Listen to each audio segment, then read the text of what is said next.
Zəhra necə Zəhra, buyurub Heydəriyəm mən. Düşmənlərə xitab elədim pərdə dalından. Qol bağlı Əlinin dedi balu pəriyəm mən. Zülmü ilə o bağlanmış ələ Fatimə qurban. İzzətli şahın aşıqı qəm pərvəriyəm mən. Bağlandı onun əlləri ta hiss ola vəhdət.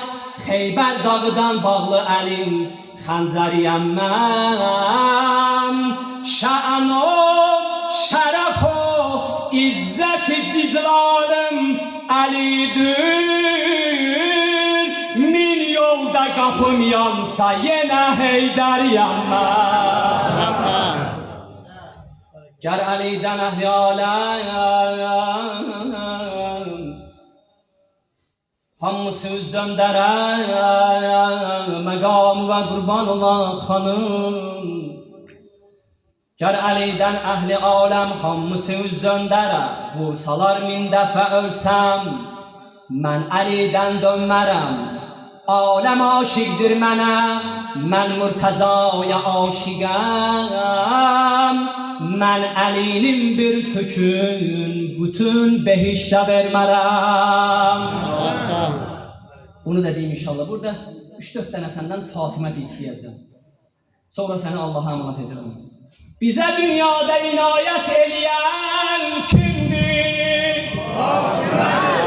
İcra elə, zəhmətimiz hədərə gedməsin. Qorxmasa sünnan, səsi batan olsa mən olacam. Bizə dünyada inayət eləyən kimdir? Fatimədir. Yer üzün nur ilə cənnət eləyən kimdir? Fatimədir. Əlləri qaldıracaqsan, Fatimə deyəcəksən, qur bu əlləri Allah Məşhədə, Cəmşərana, Həccə, Kərbalaya ziyarətçi qərar versin. Qoy qiyamət səhləsində bu məscidin sütunları şəhadət versin. Desin, ya Seyyid-i Nisa'il aləmi, ya Zəhra, filan ilin filan günündə sənin aşiqlərin bu cür eşq ilə əlin qaldırıb adını zikr eləyirdilər. Bizə dünyada inayət eləyən kimdir? Fatimədir.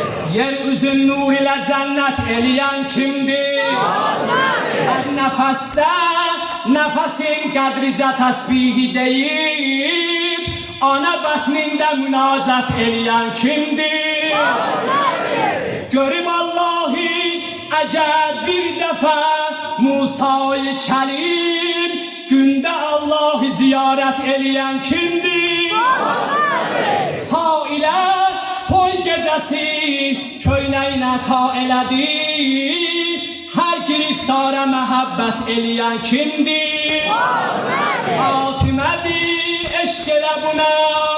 Qorxma, qorxma ey aşiq qiyamətin narindən.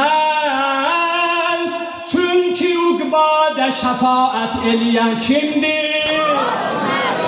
Fatimədir. Fatimədir. Çünki uqbada şəfaət eləyən Fatimədir. İstəsən Məhdini yad eləyəsən, o gözəl qəlbini şad eləyəsən, ya ki həkdən alasan, Ali Bərat xanım Zəhraya nəzür yaraşdırırsan, göndər ucalı salavat.